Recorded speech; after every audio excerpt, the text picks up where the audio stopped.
In the previous video, I showed you how to load a CSV file using Pandas. Today, I'm going to explore two more ways to read CSV data directly within our Python code.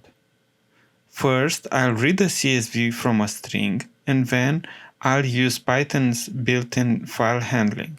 Let's start by creating a CSV string.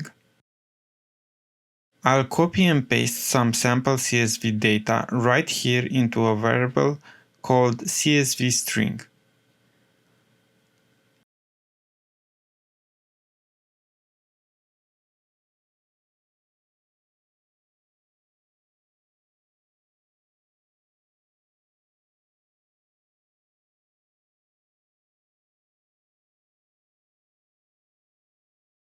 Now, to tell Pandas to treat this string like a file, I need to import StringIO from the IO module. Then I'll wrap my CSV_string with StringIO and pass that to the read_CSV function, just like I did with the file path.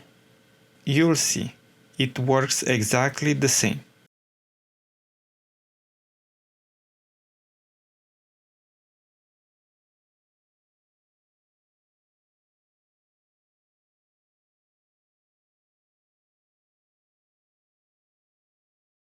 Next, let's look at how to use Python's file pointer to read a CSV.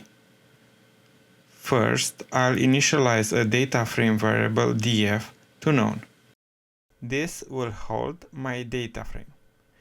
Now, I'll use the with open statement to open my CSV file. This ensures the file is closed automatically.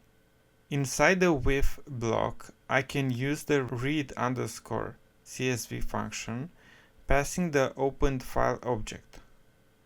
And just like that, I've loaded the CSV data using Python's file pointer.